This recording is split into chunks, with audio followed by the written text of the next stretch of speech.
Hey fam, it's Lex.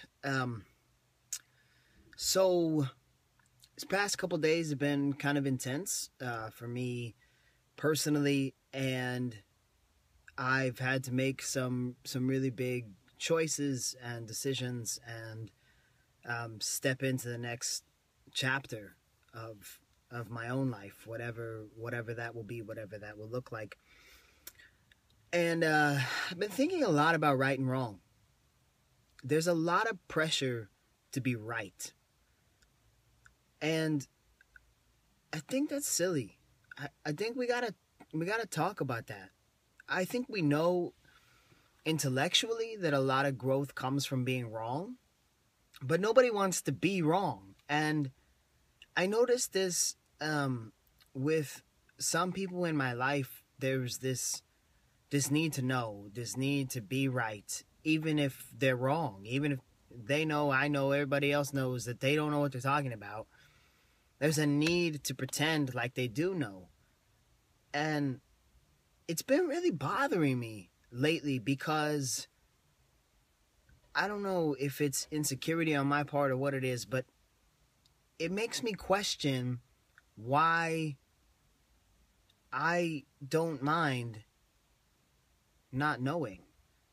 I feel like so many times in my life, I've made decisions before I could see the way. I'm a really risk averse person. That's not something I enjoy. I don't enjoy not knowing.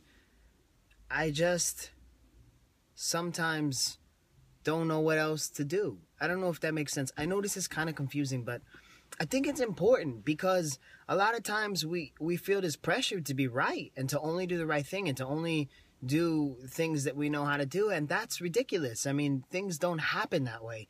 The time when you get into the most growth, the most development is when you don't know. It's when you jump. It's when you take those leaps of faith. I mean, there's a reason why that is such a well-known adage, leap of faith, because that's what propels you into new possibilities. Is when you're in the deep end that you're either going to learn how to sink or swim. I mean, those adages have a place in our communal psyche because they really mean something. And I think we've got to get over this stuff about being right. And we've got to embrace the potential to be wrong. And then we've got to cough up these three words: I don't know. It's okay to not know. And I want to talk a bit about vulnerability. Vulnerability is power. And what vulnerability to me communicates is confidence. And that might seem counterintuitive, but a lot of times you'll see a false confidence come from people who are insecure. I think a lot of people know that. You pick up on it maybe more empathically than you do intellectually. When somebody's really, full of bravado and whatever, you can kind of get a sense of, there's some crass ways of talking about that, but you kind of get a sense of when people are genuinely confident or when they are pretending to be. And when you meet people who are secure, very confident, very secure in themselves, a lot of times the first thing that you really sense is humility and a willingness to connect. Vulnerability takes the guard down. Vulnerability is what lets you connect human to human. I think for whatever reason, that's a part of my gift, is being able to articulate things that we're vulnerable about, things that we worry about or talk about. And I'll use myself as a guinea pig. I don't mind being afraid. I don't mind being afraid in front of other people. Sometimes it brings out some unsolicited advice and some unsolicited caretaking, but for every one of those, it gives somebody else permission to be vulnerable. That's something that we're all walking around with. We're all walking around with that capacity to be vulnerable. The confidence, I think, is something that's built over time. And when you embrace the sense of not knowing, that allows you to experience things that enrich your understanding. If I don't know how to sail a boat, I'm not about to pretend that I know how to sail a boat, because I'm not trying to drown. I'm going to go out and find somebody who knows how to sail a boat. and then I'm gonna learn from them, and I'm gonna walk on that boat and say, I don't know the first thing about sailing this thing, so please don't stick me at the helm. But teach me how to do those things. It's that admitting that you don't know that allows you to experience things that enhance your understanding, that enhance your learning, that enhance your growth. If I walked onto the boat and pretended like I knew how to do it, I'd be terrified the whole time. I'd probably hurt somebody, let alone myself. Just let that go. If you don't know, you don't know.